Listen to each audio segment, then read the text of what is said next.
Let's bring in former Secretary of State and Fox News contributor Mike Pompeo. This all happening right now. What do we think about all of this as President Trump makes his way to the courthouse? Well, Dana, this is symptomatic of the failed policy of deterrence in the region. We've seen now, 120 plus strikes on Americans. We've seen them not only threaten this ship, if this reporting from this morning is true, but we've seen them force commercial vessels to divert.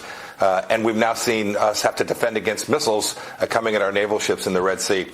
This is the direct result of coddling the Iranians. When the administration came in, they flipped our policy. They tried to negotiate with the so-called moderates in Iran, and you can now see whether it's the events of barbarity on October 7th and the Hamas terrorists, or whether it's the rockets that are raining down from Lebanon into Israel. This is what happens when America loses deterrence, when our adversaries no longer fear us, and the risk to commercial shipping in the sea, the Red Sea, the Suez Canal in the north, and the Bab el-Mandeb in the south, and is Mr. very Secretary, real. if you want to play for you this soundbite from Anthony Blinken about the consequences for the Houthis if they continue these attacks on ships, as we have the breaking news, as that ship that has just been boarded has turned around and was going towards Iran. Watch him here.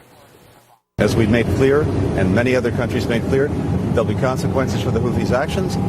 We've also repeatedly tried to make clear to Iran, as other countries have as well, that the support that they're providing to the Houthis, including for these actions, needs to stop. It's not in their interest to see the conflict escalated, and we're not the only ones who sent that message to Iran. How do you evaluate the Biden administration approach to reaction on this? Well, Dan, it's just not working. You can see that plain as day. You can threaten, you can bluster, you can have the Secretary of State go out and make statements, but if you don't impose real costs on the Iranian regime itself, this will continue. The escalation risk the Secretary Blinken speaks of is from weakness, not strength. The Iranians understand serious responses. We've not provided a serious response, and until we do, I suspect you'll see more of this, whether it's commercial vessels or attacks on our soldiers, sailors, airmen, and Marines. The other thing that's been happening, I don't think we've had a chance to hear from you yet, is the questions about the Secretary of Defense who went missing for a while. We now know that he underwent a procedure to deal with a cancer diagnosis, prostate cancer diagnosis. The story's not really going away, partly because you now have bipartisan calls for him to be fired. You have the media furious because they love nothing more than a story about a lack of transparency.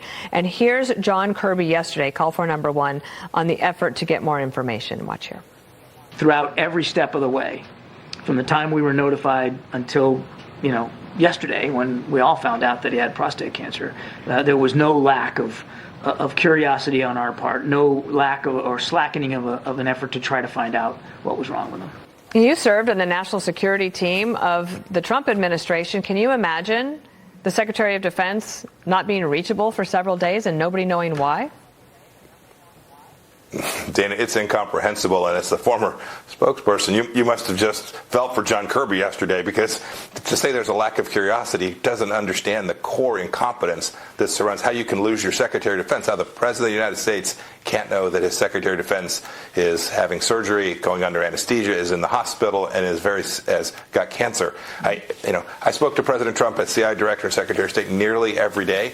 He certainly knew how to reach me instantaneously, and here they failed to do that. It's certainly a national security problem, because the world is counting on the United States to be able to respond quickly and efficiently. And if you don't know who's in charge, that's very, very hard to do. But second, it just demonstrates that this administration, after 3 years, still doesn't understand the basics of how to run an operation. What about, from your CIA perspective, what do you think other leaders, our adversaries, think about when they look at this incident? Doesn't take a CIA director to guess that, Dana. They're saying, what on earth is going on in the United States that a Secretary of Defense would choose somehow not to tell his boss that he was going to be off the grid for a bit? And they think, our friends think, oh my gosh, can I count on them if there's a tough time? By the way, if there are missiles fired into our troops in Syria, Iraq, or into Israel, will the United States be able to respond efficiently when we don't really know who's in charge? This chain of command, Dana, you know this. This chain of command is not a guessing game or subjective. It is real and serious for important reasons, and they blew it, and they still haven't told the American people exactly why or how this could have happened. And I'm confident that not only do our friends worry, but our adversaries see the chaos, the incompetence, and think maybe there's chaos and incompetence in many other places in our government as well. Right. I'm going to go sleep at the switch. All right.